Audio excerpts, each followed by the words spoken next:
brown wallet. There's no money in it. You'll know it's mine. But it does have one or two phone numbers I'll die if I don't have.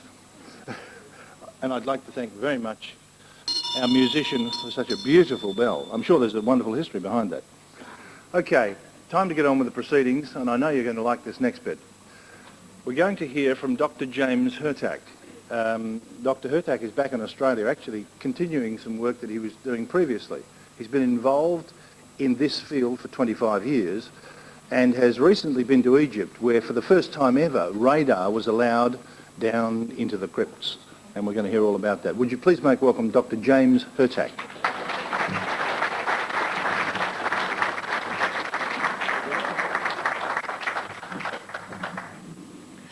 It's my great privilege to be here, and as was just mentioned, my wife and I are quite excited because for the first time in modern history we were allowed the privilege of using remote sensing technology and ground-penetrating radar to go beneath the sands of Egypt, where we were able to detect and validate the existence of a series of underground rooms. More will be known about this as time goes on. Due to the sensitivity and the research of other scientists involved, I'm simply going to mention this at the outset. Most of us who've been deeply involved in the extraterrestrial question know that ancient archival sources hold keys of information as to earlier cycles of contact. And we believe these Egyptian documents, which are pre-Iron Age and pre-Bronze Age, will help us fill in the missing pieces. With your permission, I'm going to state at the outset, we're going to cover various scientific approaches to the extraterrestrial and ultraterrestrial realities.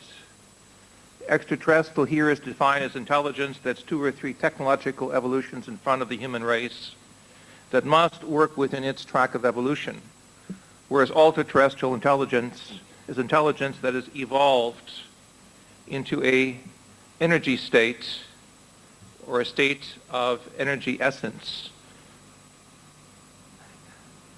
Ultra-terrestrial intelligence is akin to what the ancients in the sutra texts of the Far East and in the biblical texts refer to as the avatars, or archangelic intelligence that can freely circumnavigate throughout the universe and embody itself in a variety of forms. In the context of our historic literature, including the revelation of John the Divine, there is an interesting reference that is made in the revelation or apocalypse of John in chapter 12.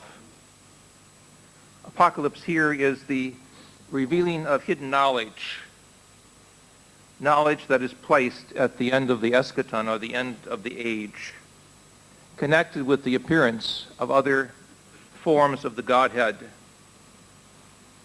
And we read verse 7 of chapter 12. And war broke out in heaven. Michael and his angels battled with the dragon.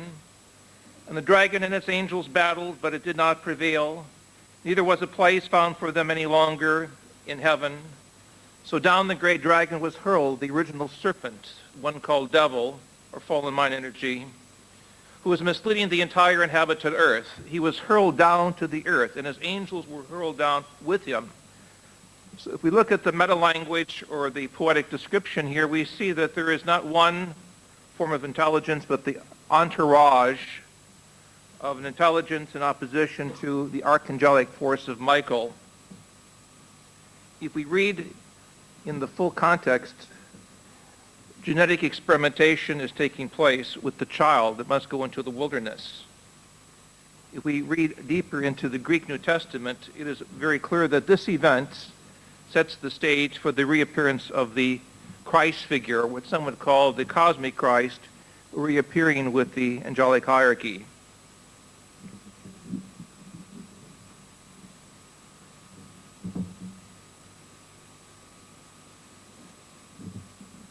With this in mind, let us go to our first slide exhibit. So if I can have the lights.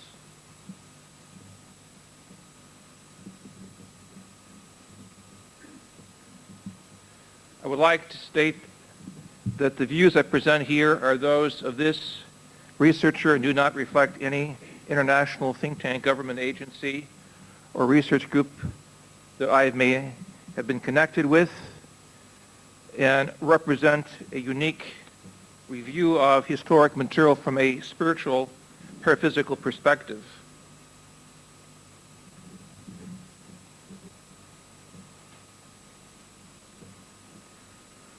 The first children of the universe were the galaxies and the stars, and then lights appeared in the universe for the first time, but no eyes perceived them.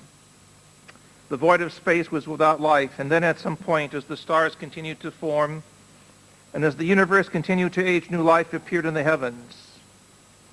The brilliant multiplicity of the intelligent life forms had been born, with pieces of life assembled in various combinations in various galaxies. We see here a depiction of the child that is being ushered into the new age, the child that appears within the biological boondocks of the universe, the child that depicts the new image of man that is struggling in the midst of extraterrestrial and ultra-terrestrial realities. Here we begin our baby steps in the universe, and we begin to understand that not only the existence of other forms of intelligent life exist around us, but the very atoms in our bodies were created billions of years ago in stars that lived and died before our sun and our earth existed.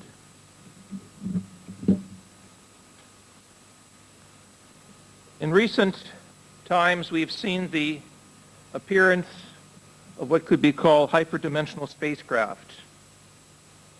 This concept is nothing new. The ancients spoke of the guardian life forces that could walk across the heavens.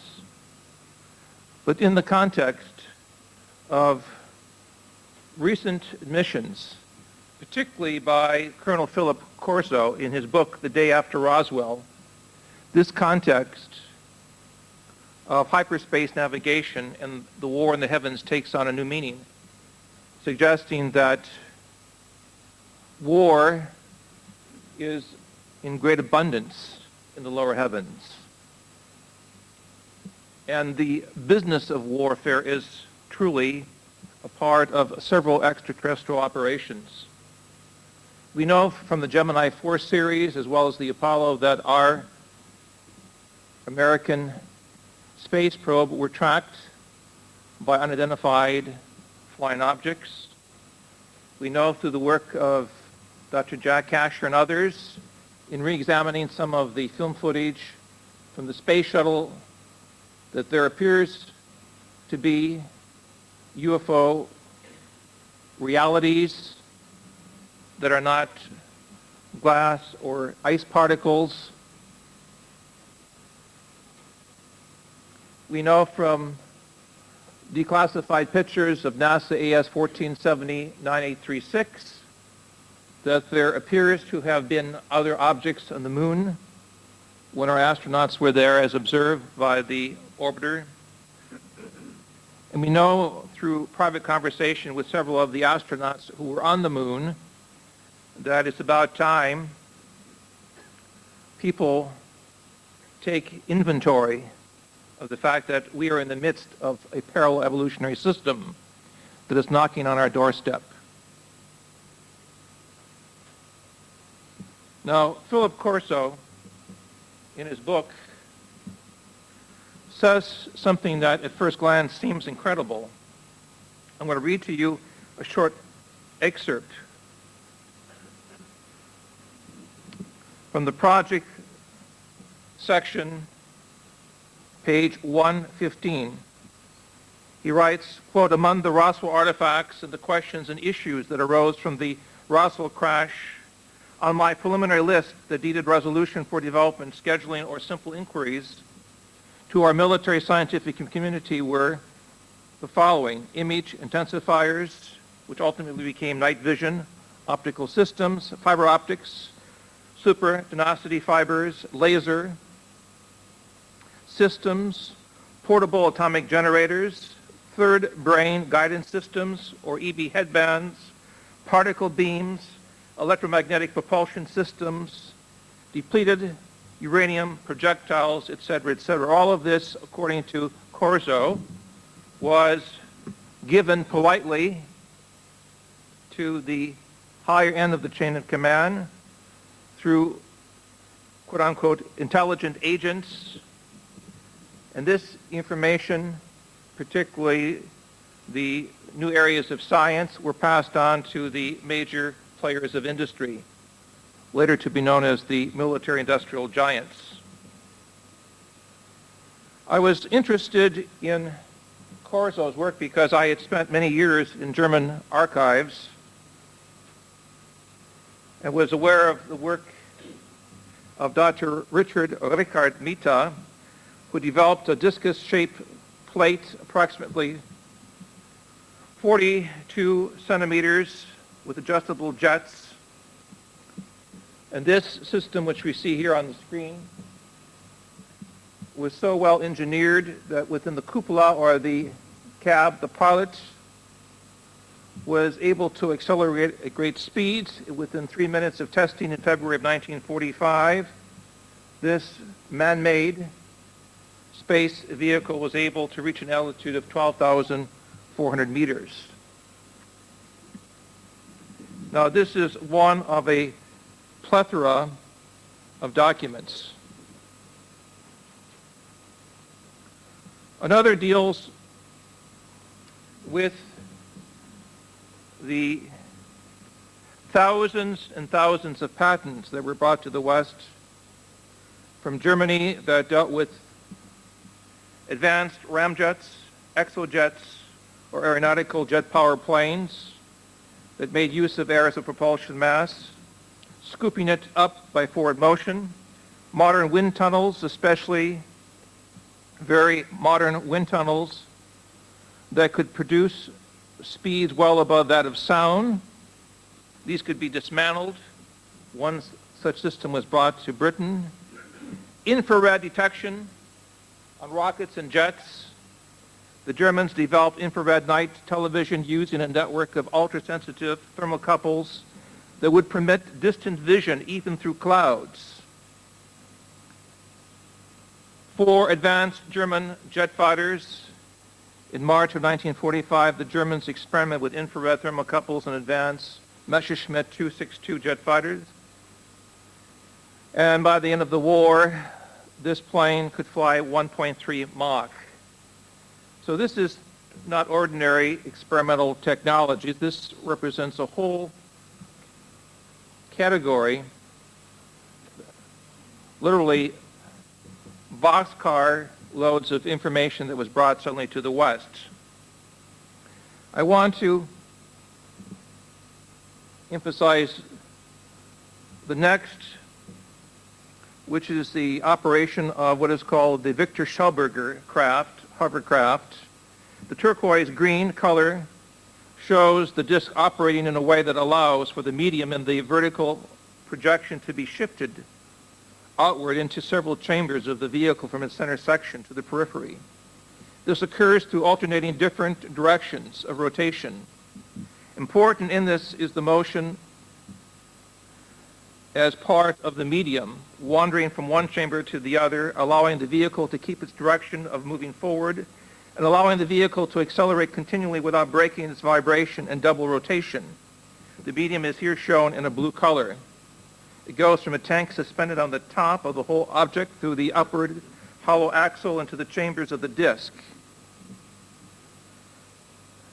I had the opportunity to know Werner von Braun and his brother Magnus, and what was briefly explained to me was they had perfected the use of a collapsing of the magnetic field. Now, obviously, a lot of this was strictly classified in the Cold War period, we do have certain exhibits that come out of the German archives, such as this Schauberger exhibit. Schauberger was brought to the United States at the end of World War II, worked briefly with the Air Force and the American intelligence community, and after he was disheartened, he told me through his son, Walter, that the policies were not correct in using his waterborne systems. He went back to Germany a very broken-hearted person. We see the same type of cupola Schauberger craft appearing, however, in Lima, Peru. The date, and I have this reversed, I apologize, is in 1974. We see the analysis of the system that has its windows. It produces its own thrust, some very unique propulsion system. According to the person who sent this to Jet Propulsion Lab, after I saw this, I became a true believer in UFOs.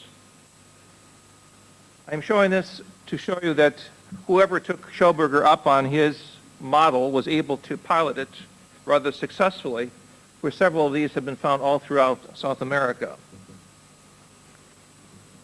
We know through the work of Dr. Hans Kohler, a document entitled Related to an Alleged New Source of Power, that the Germans were able to work with various hybrid combinations of technology, and by the use of multiple magnetic field polar denominations were able to succeed momentarily in doing some exotic hovercraft work. And according to another scholar, Alexander Lipich, who developed flying triangles, even a proto-stealth system was developed.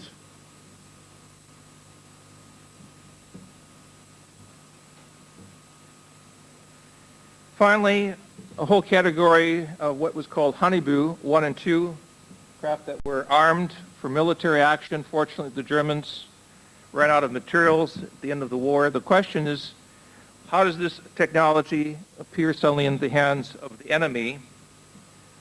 How is it possible, under the extremes of World War II, such an abundance of technology is suddenly developed?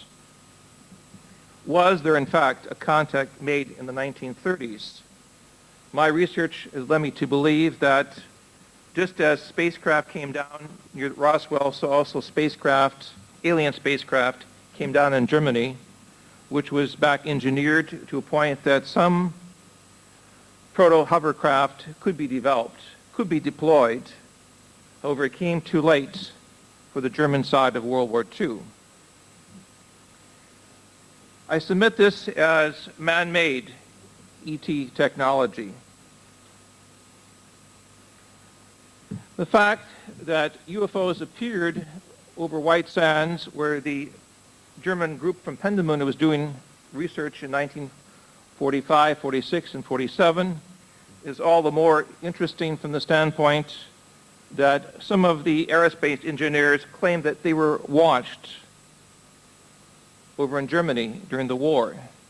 It is possible that higher intelligence was able to seed some technology or information amongst key scientists, follow them across the Atlantic, and watch the operations.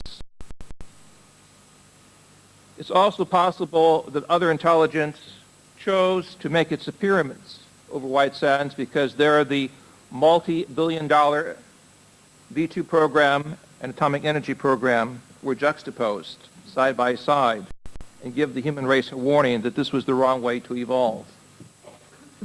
Sidney Sheldon, in his book, The Doomsday Conspiracy, paints an interesting picture of how an American intelligence officer makes direct contact with a female UFOnaut in Switzerland. I was the scientific consultant for this book, and I will tell you that even though it is written as a novel, it is based upon facts, on the testimony of some 22 scientists involved in electronic warfare and remote sensing research who lost their lives under peculiar circumstances during the Cold War. At the end of this book, there is a testimony of the great pioneer, Gordon Cooper, who speaks about 2 days that he had over Germany, seeing the formation of alien craft flying in formation.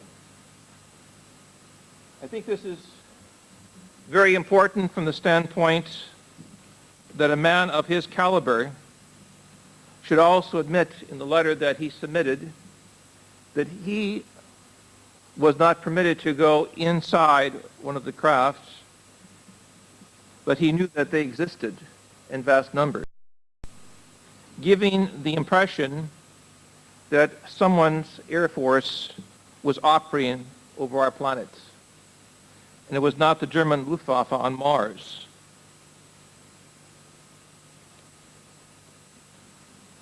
Gordon Cooper has recently said a few other things regarding what he believes to be a countdown that is taking place, and has admitted to have seen several landings of UFO craft near the Edwards Air Force Base area in California.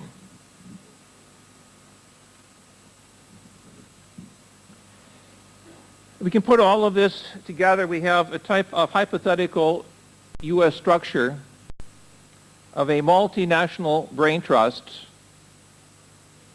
that has put together some 200,000 to 300,000 patents, documentation, dealing with UFO technology and paranormal technology, working through various interagency programs connected with the Department of Defense and the Department of Energy, a small group of researchers are working with reverse engineering or back engineering, gravity drive systems, propulsion systems. Another group in astrobiology is working with EV life support systems, new systems of classification beyond top secret, which includes meta-language linguistics, how the aliens communicate through different sound structures, a whole new approach to anthropology and stellar origins from the perspective of parallel evolution. In terms of the intelligence community, the collection of documents, the use of psi, tasking, or non-lethal operations of mind over matter.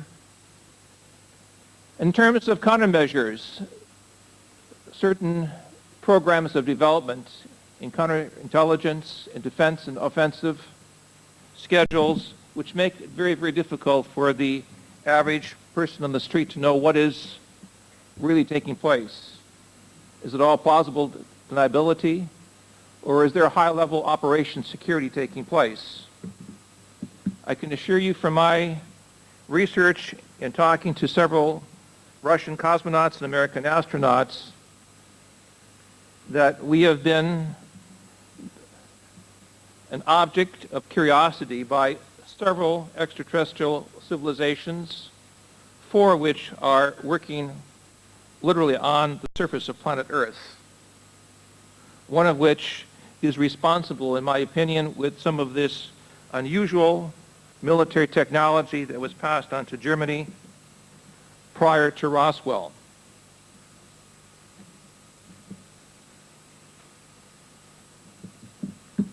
In 1989, the European press was electrified by the UFO visitors that appeared over Voronezh in the Soviet Union, who had 3 eyes, who had metallic-like bodies, who were in height from 2 to 3 meters, who were after children. And I talked to the head of the Soviet news agency, Bulanzev, and I asked Bulanzev if this was true, that this event actually took place, or was it part of Soviet disinformation. He said the Soviets could not sequester some 30 children who were removed from one place to another by these unusual creatures. It was beyond their competence. I later found out that on very high levels of exchange, the Americans and Soviets had worked for years behind the scenes, and what was appearing now was a whole new range of robotic intelligence. Some of this intelligence was known for its symbolic signatures, such as the insignia we see here, which is equivalent to the 7th letter of the Cyrillic alphabet. This appeared on the side of the spacecraft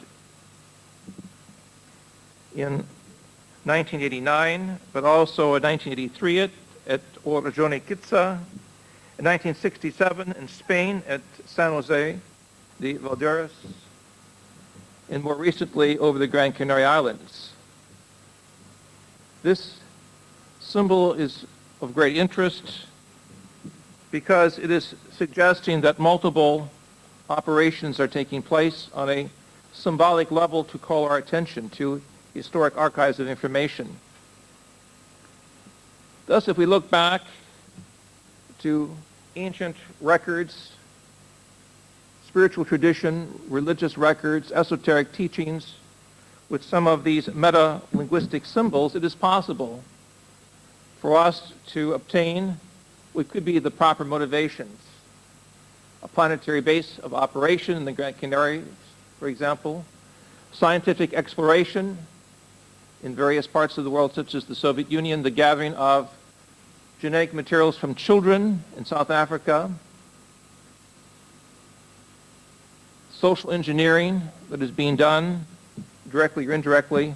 All of these factors are brought together in terms of a larger framework of comprehension when you begin to sit down and see the piles and piles of information that was there at the highest of levels. Again, to quote Corzo,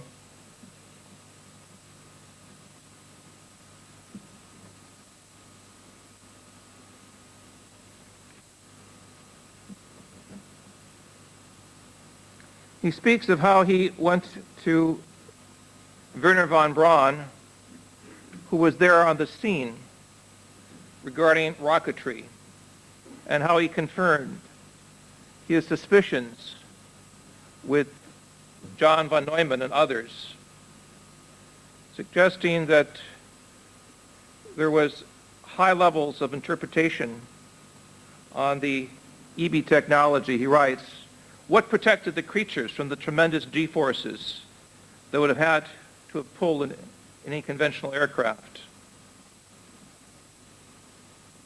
The crescent-shaped space vehicle had no traditional navigational controls as we understood them.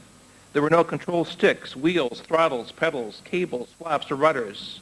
How did the creatures pilot the ship, and how did they control the speed, accelerating from a near stationary hover above a given spot like a helicopter to speeds in excess of 7,000 miles per hour in matters of seconds?"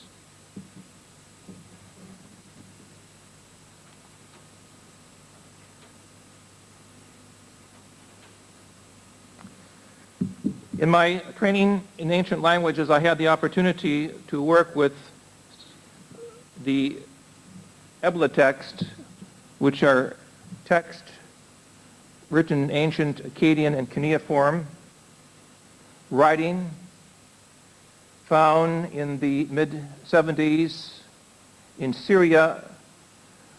They give a proto-biblical text 1,000 years before a Bible of forms of deities who visited planet Earth. Instead of the word Michael, the term Mikaelu is used. Instead of the word Israel, Israya is used. And so we have side by side certain references. And there are various descriptive notations for strange vehicle craft that could freely circumnavigate through the stars. I'm pointing to the top right with the pointer. Notations very similar to what the Russians and the South Africans saw on several of the spacecraft in the 1980s. What we see here in the rediscovery of the ancient archival knowledge sources in Syria and Egypt is the early writers had a much more sophisticated cosmology. They accepted the fact that there were other civilizations in space. And suddenly all of this was lost when the planet was quarantined, or what is known in Judeo-Christian theology as, quote-unquote, the fall. In 1995, in Washington, D.C., noted researchers got together from the intelligence community, from the world press, and specialists in extraterrestrial research to discuss the theme When Cosmic Cultures Meet. And the importance of this conference was the stressing of the spiritual connection, that we were not simply meeting with extraterrestrial cultures, but we were meeting with cultures that had a reason for being here, that had a unique process of tapping into our minds, activating our consciousness, or raising planetary consciousness very, very quickly.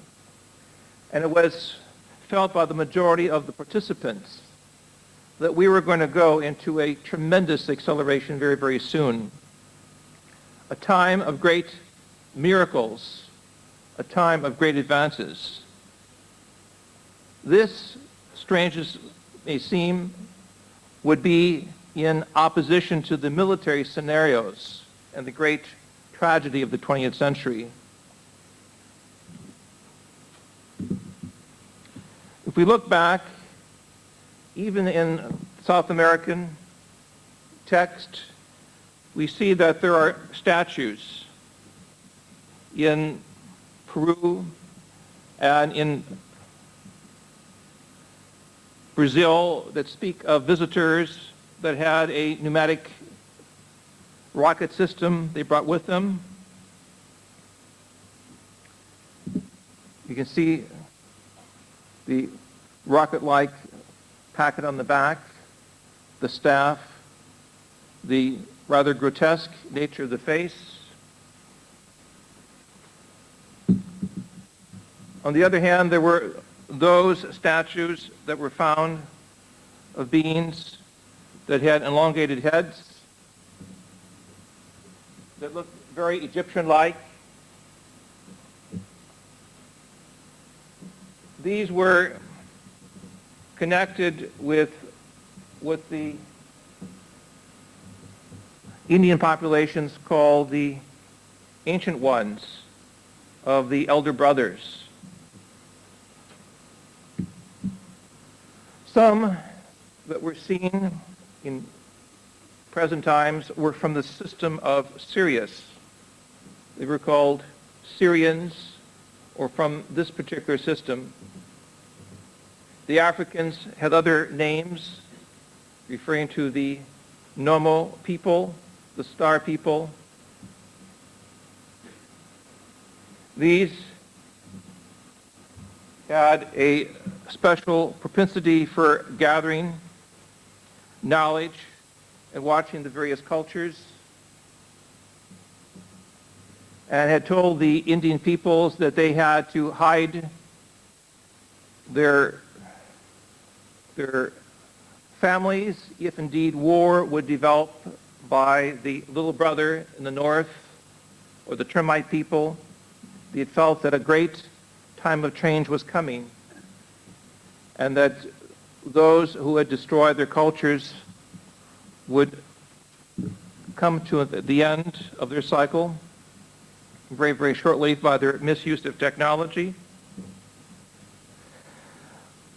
Other case studies in the third world emphasize the reticulan gray category.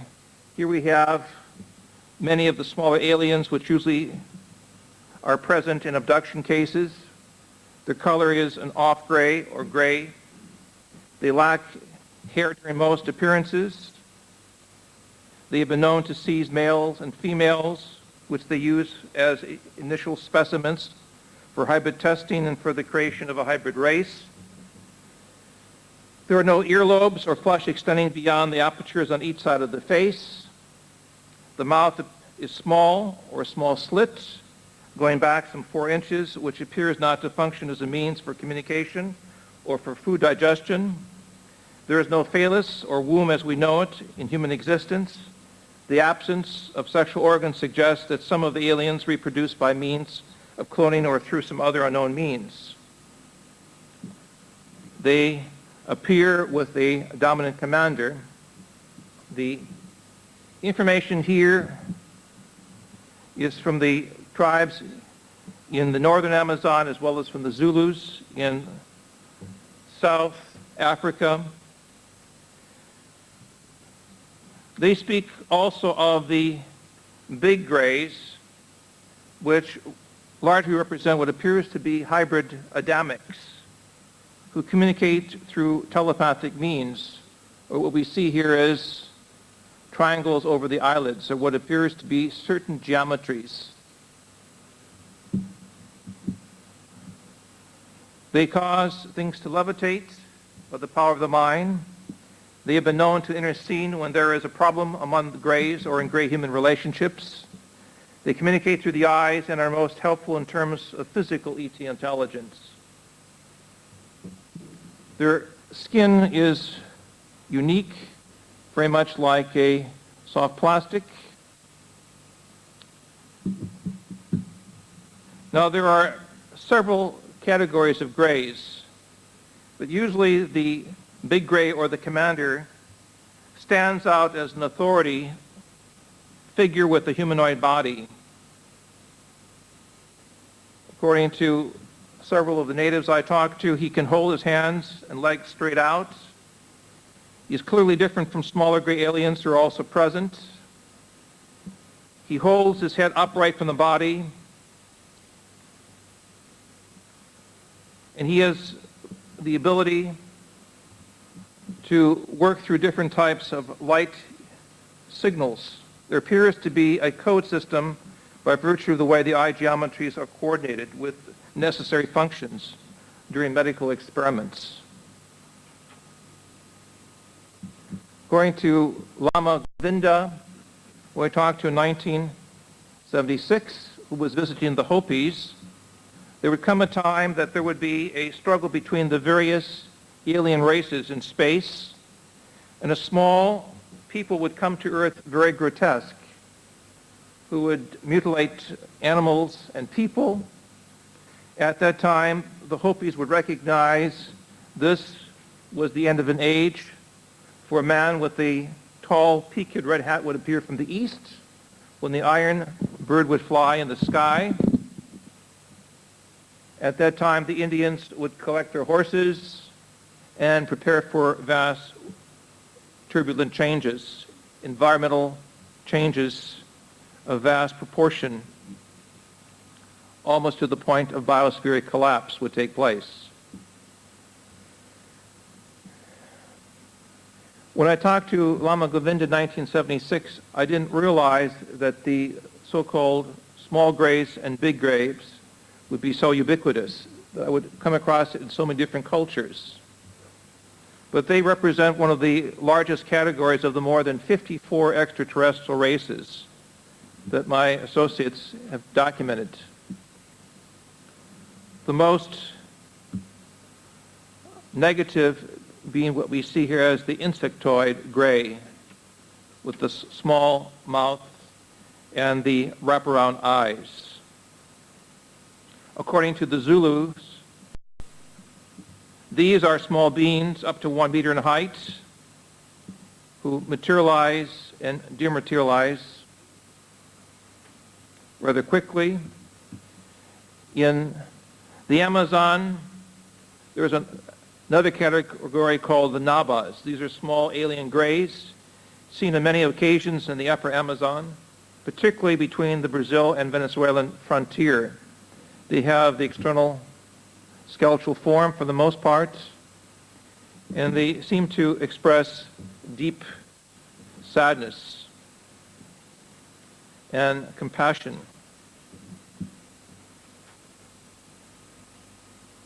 In the opportunities of looking at the extraterrestrial and ultraterrestrial paradigms, I've been guided by my work with Credo Mutwa, who was raised Catholic and later went back to his native traditions.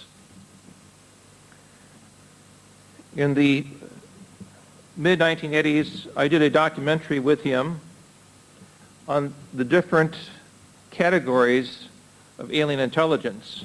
And I'm going to show you several of these categories, and then I'm going to amplify this with the actual film exhibits. We have what was known as the NZIA, which is the friendly messenger from Anaku, which is an expression of the larger cosmos of the space gods beyond our Milky Way. These are friendly beings the size of a small 12-year-old child with huge heads and what appears to be a snorkel system like we would see on the headdresses of messengers who appeared to the Indians of Patan, Guatemala centuries ago, or what we would see around the heads of fighter pilots on their mission with the large wraparound eyes. There are also various robotic systems that are silvery in appearance and show a great variety in their anatomical structure. These are involved with the collecting of samples, various tests,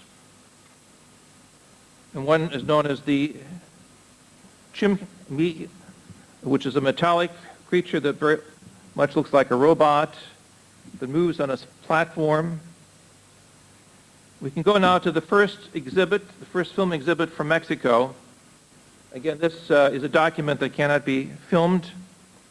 We're going to see something that took place just a few years ago where my colleague Jaime Maussan was able to document with a woman whose name was Sarah Cuevas an interesting experience where she saw a being similar to this in terms of a movable platform, the being moved on with large feet and was able to slightly rotate his head. We go to the first said that he believed there was something to the myth of Quetzalcoatl when he saw a spaceship hovering above Los Pinos, the White House of Mexico. There is so much happening, it's very, very difficult to compress all of this on a worldwide scale. It requires, as it were, the information revolution of supercomputers, workstations, really to fill in the missing pieces. If I can continue now with the slide documents briefly. We return to the Zulus because there's a parallel between what the peoples of the third world are seeing. Why this is taking place, it could be due to the open-mindedness, the consciousness of simply accepting in humility that there are other life systems in the universe. We do not see this amongst the Europeans or the North Americans, but we see this in great abundance in Central and South America and Africa. Another category is called the Nakatana, which is the most feared and hated space being that literally kills people and children and operates on them for fun, according to the Zulus. This being is very much like the praying mantis theme we find in Western contact stories. There's also what is called the Daisy Longina, a small creature with small, retractable mouth, which can go back and forth.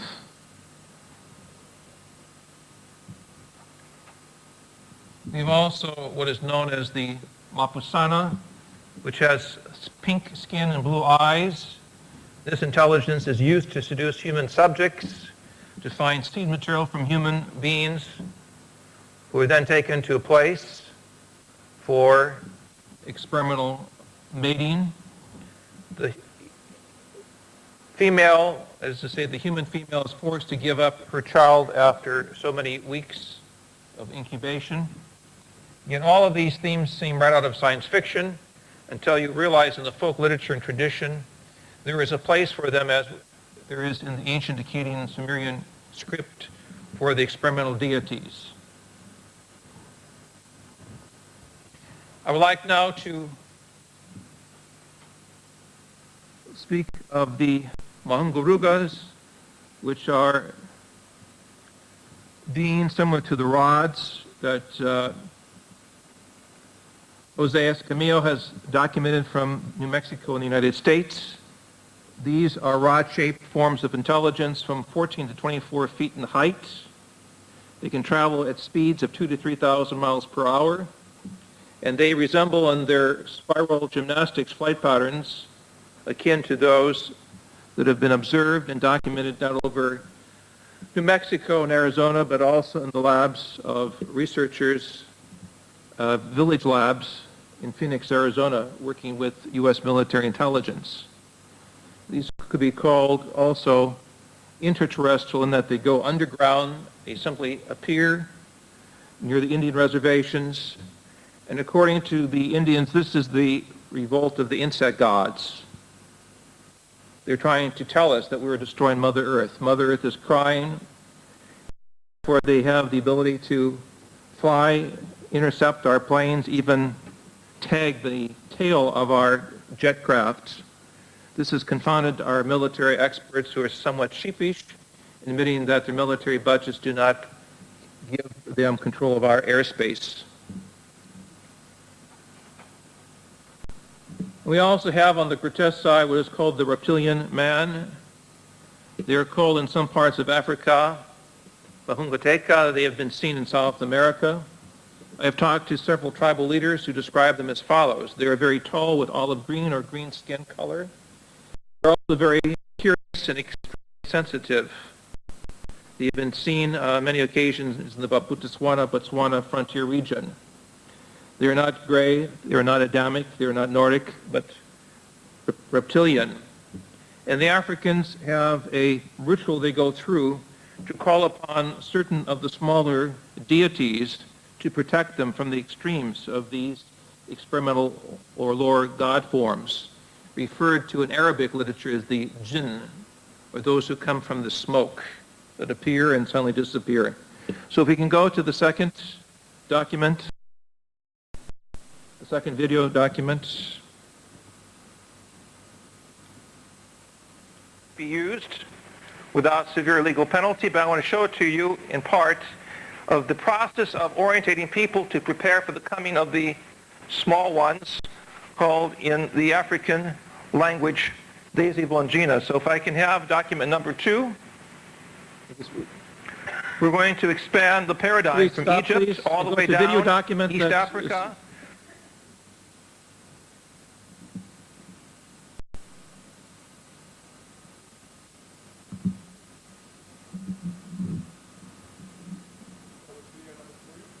Video document number 2.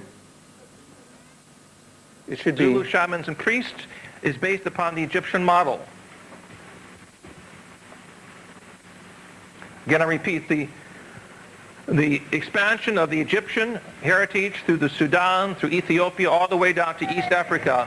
A place called Wondergat. Get the film on the screen, please. Handshake, which means wonder hole. The story is told that when the race of man was driven away from the water world of Lefatshe la Metsi, they had escaped from another world aboard inside the belly of a great dragon, a dragon of steel and gold. And then this dragon, when it arrived on our world, it burrowed its way into the underground. Think of the dragon symbol of John's and Revelation. Then the people had to escape from the belly of the dragon and emerge from the underground to the surface world. One of 2 holes in southern Africa, which is claimed to be the place whence people emerged from the underworld to the surface world. Now, the statue represented Note the statue's the messenger of the stars, a creature called Mvonjina. Now, this Mvonjina creature is said to have a large round head and a body, but with neither ears nor hair showing. Now, Mvonjina is said to come whenever Watch how he throws it into the someone water in sacrifice. to receive a message from mankind to the star gods. Now, we were sending the statue of Mbonjina as a symbol of our wish that this great messenger from beyond the stars should come in spirit so that we may deliver an urgent message to him to take to the guardians of eternity. I do know one thing that we must all accept, that we are not alone in this world, nor are we alone in this universe. You cannot accuse a bushman who has lived his life all the time in the Kalahari Desert of lying when he tells you that he knows that there are creatures that come from the stars which look like men. You cannot accuse a pygmy of lying, a pygmy who lives deep in the jungles of Zaire, when he tells you that he once saw a creature emerge from a glowing sphere or a glowing disc which had fallen in the bush. All over South Africa you find stories of these extraterrestrial visitors. Stop at that point. Again, I ask your indulgence as we... Where do these beings come from? According to the Zulu people I've talked to and those from Baputetswana, they come from Mars. This could be more of a poetic reference.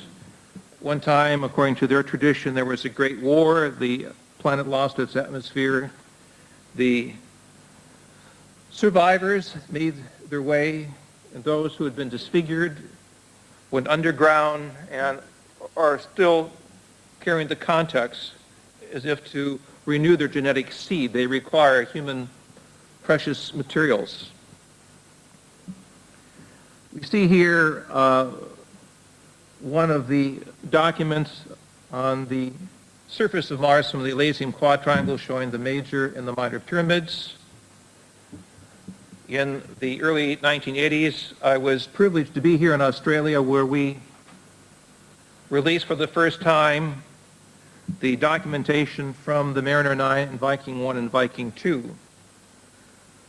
And according to the Zulus and the peoples of the tribal areas of the Amazon I talked to, they believe the pyramids on the surface of Mars are correct, are real. And as far as the face form is concerned, the so-called face on Mars, they believe it, as they can interpret it, represents the traditional classical proportions of the human face.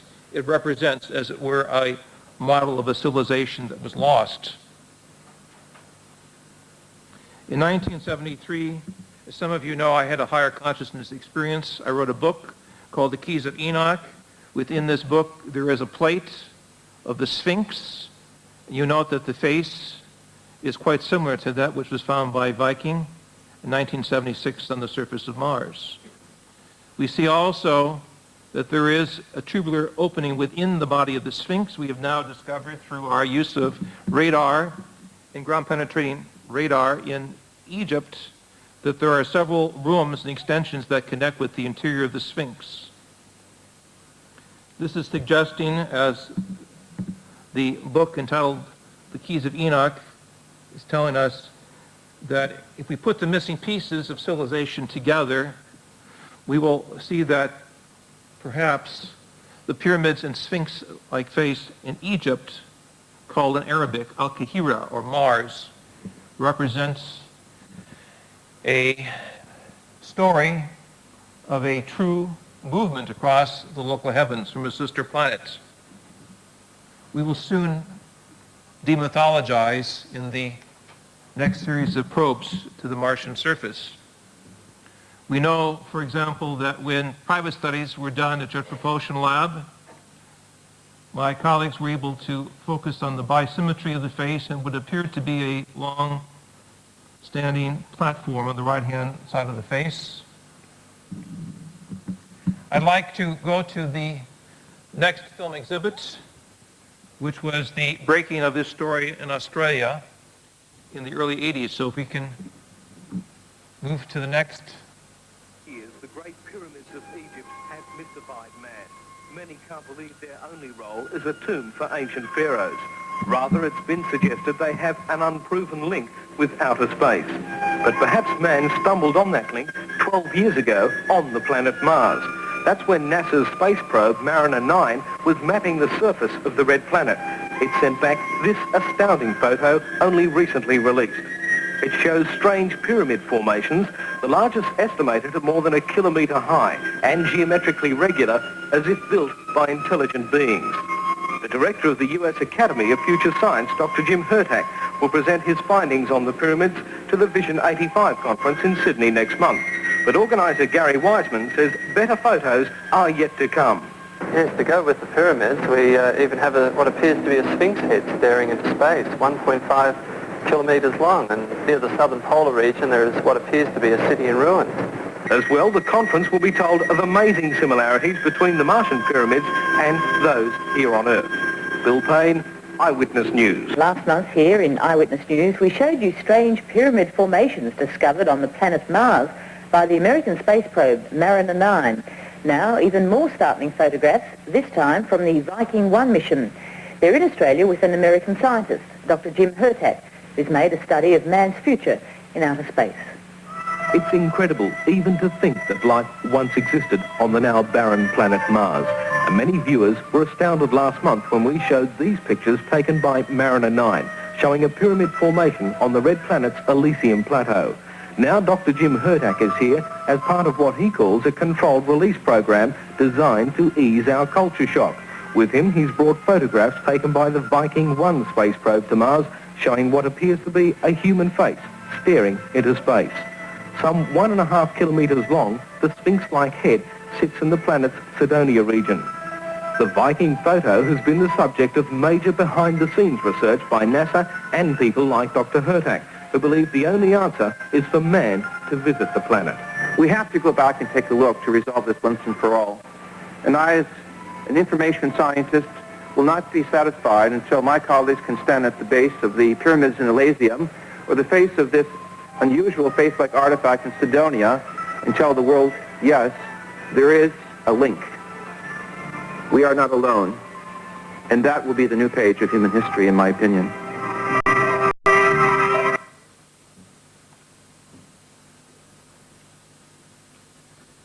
We've all have seen this document 35872.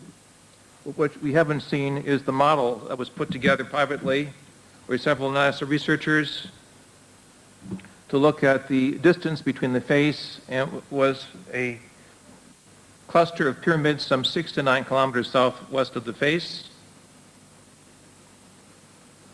This was unique because it was calculated that standing on the face or the platform next to the mouth and looking in that direction of the pyramids, one could see the sunrise and sunset over the tops of the pyramids, some 1/2 to 1 million years ago.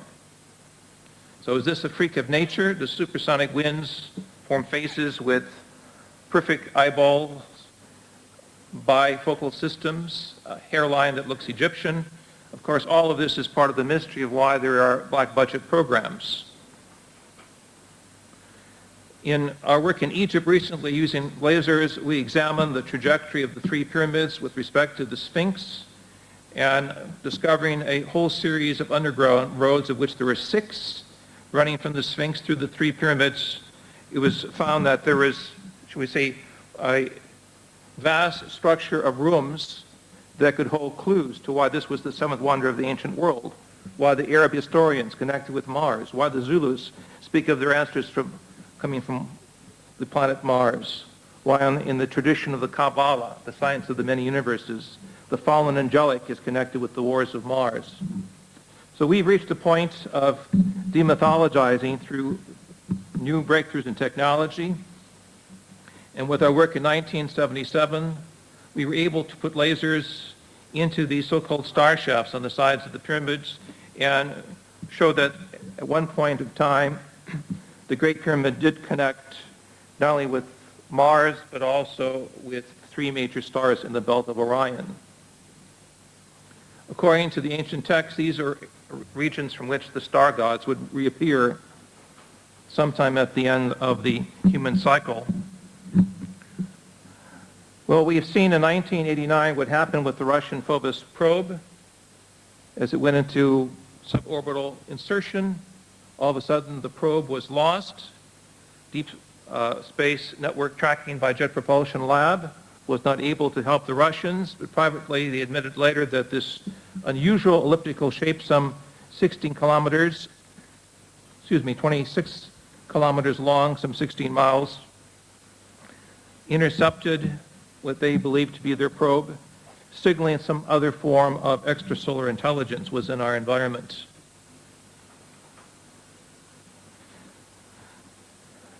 So we must now look beyond the traditional anthropology, the traditional model postulated by the Leakeys in East Africa at Lake Rudolph, who said that man evolved here exclusively some 4.2 million years ago. We must look to other situations of ancient artifacts such as the giant heads in Turkey at Dag Antiochus that speak of gigantic beings that once were connected with intelligent experiments on this planet. We must look at the footprints of the giants in South Africa.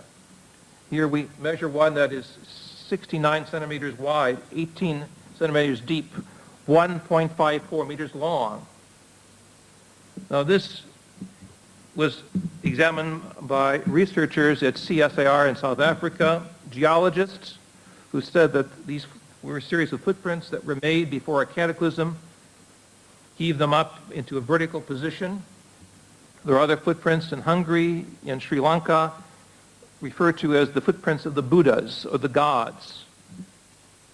If this information is correct, as the Akkadian Sumerian texts imply, the story of some of the experiments that might have resulted in the quarantine of our planet and the lower gods could be taken at face value, suggesting that perhaps the time of change is taking place not only for our planetary humanity, but also for the lower gods who placed us within the paradigms of destruction, who gave us military systems of war down through history. And then we have the Sea of Milk tradition from India that speaks of hierarchies and conflict who pull on the dragon or galactic serpent, again the imagery of John the Divine, the Christian-like intelligences versus the grotesque intelligence. The turtle shell at the bottom reflects the vehicle or the cupola that comes from the heavens of the avatars. They represent the ultra-terrestrial. The other intelligence represent the extraterrestrial, who are part of this experimental station of testing humanity. Put all of this together, a new paradigm is emerging in terms of sighting patterns, craft types, physical traces, abductions, implants, crop circles, crash recoveries, activity, windows that are pointing to the need for a new post-quantum physics of hyperdimensional realities, of psychological and parapsychological operations, of strategic goals that will help us usher in the new eschaton. So I believe that we have a spiritual destiny. Clearly, in the experience of seeing the faces of angelic figures in 1973, I was told that the information regarding pyramids on Mars and Egypt would be validated, and with the missing pieces falling in place, humanity would graduate into a whole new reality. A whole new chapter in the human evolution would take place when we would grow up and recognize that we are also creators, co-evolutionists. And so we can see ourselves within the family picture, so to speak. I'm saying this with tongue-in-cheek. We have the small grays, the positive and negative. We have the experimental gray-whites. We have the Nordics. We have the reptilian peoples. We have those that could pass in our midst. I read from the book of Genesis, chapter 6. And it came about when men started to grow in vast numbers on the surface of the ground, and daughters were born to them. Then the sons of God began to notice that the daughters of men, that they were fair looking, and they went taking wives for themselves. Namely, they entered into them for sexual experiences. These were later called the Nephilim, or the fallen experimenters or programmers by the Hebrew sages and prophets. Is this all myth? Or is there a myth behind the myth? Is there a science behind the science? I believe there is. To put it in layman's language, what is operating within our body, our ATP, our molecular machine, is the same throughout these other 54 races, which is why they can come and go and share the same sexual material. We also know through the events in discovering archives in Syria and in Egypt that there are texts that speak of vessels that one could travel with over sea and also by air that reflect, as we see in the Kibra Nagash document, reptilian beings offering knowledge to the human race. Strange symbols regarding the four sons of Horus. And yet we found these same symbols within laboratory crystals underneath Giza recently. We also experienced in Latvia the use of certain sound mantrams of paraphysical change whereby one person began to glow, like this being whom I'm encircling here with a small laser pointer.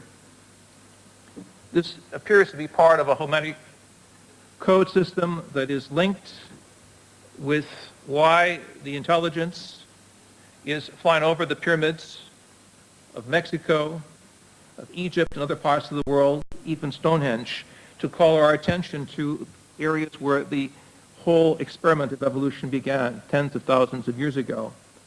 Here in the underground area of the Sphinx is one of the openings we were able to go into. And here in Saqqara is an example of some of the crystals that were tested. In 1977, we found that there was gamma ray radiation in several of the crystals.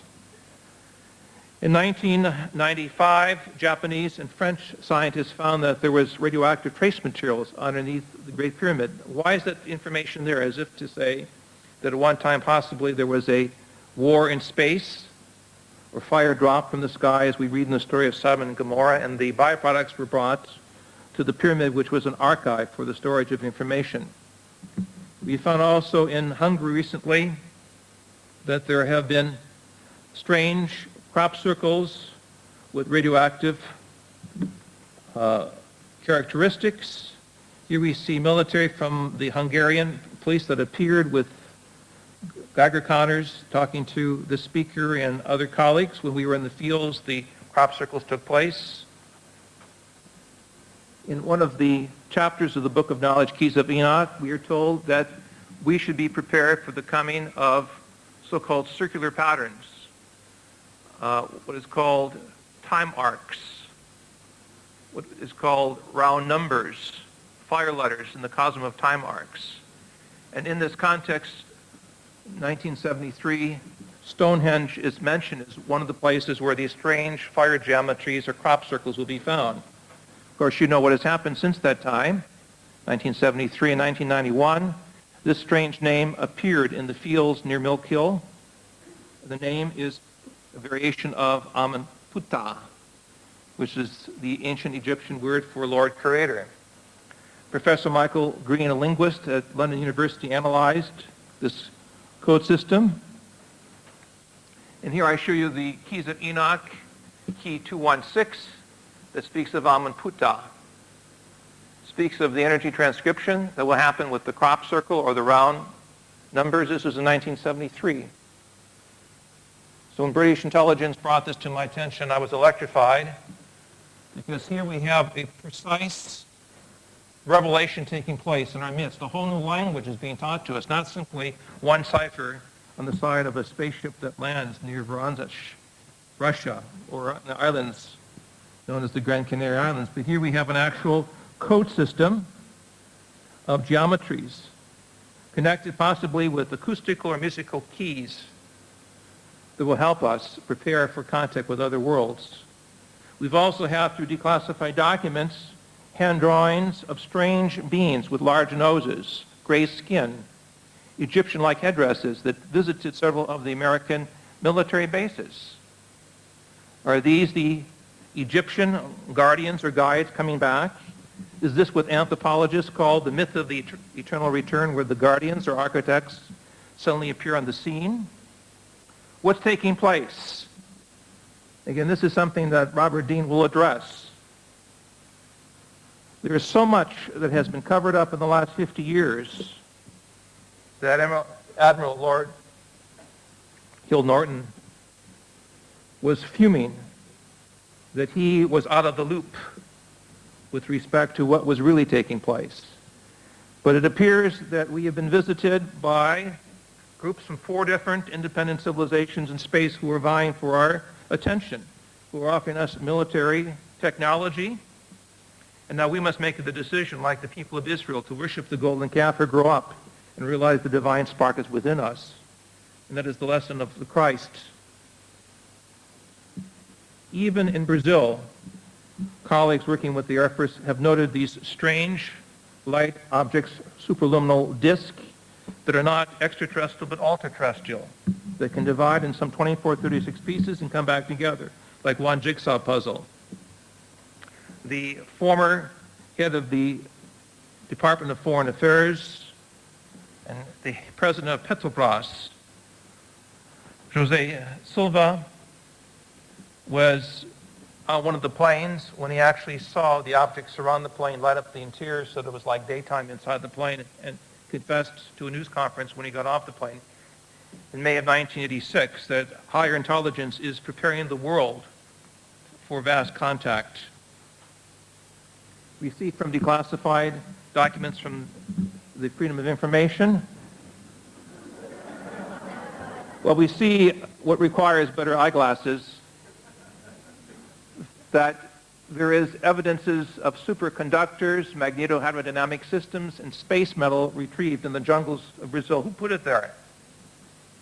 To bring all of this full circle, we are at the time of a great leap forward.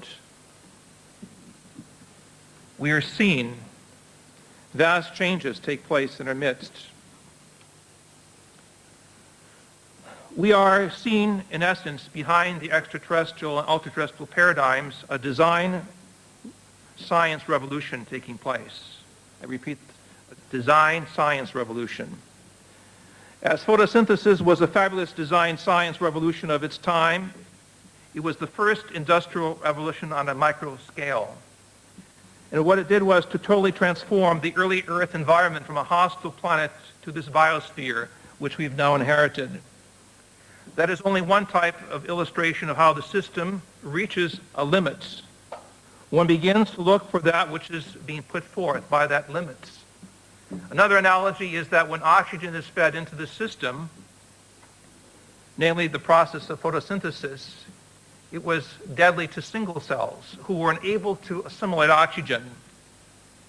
Their response to this quote-unquote deadly gas, oxygen, was multicellular processes, or organisms capable of metabolizing hydrogen and oxygen, using it to create new adaptions in the biosphere. And so we have reached the point of the prelude to landing on planet Earth. We have reached the point of crossing over, literally, the Great Divide. And in this, we are recognizing that in a very real sense of living organism, we are like little genes in the cosmic DNA process. None of us have the whole, but as we find each other, the whole reveals itself. And there are enough genes in the cosmic DNA for the development of the next drama of life. That is, individuals who know who they are and who have the insight into the future of coevolution with other systems of intelligence. And so it seems to me that we are just about ready for the quantum leap forward that will work hand in hand with direct participation with other worlds of intelligence.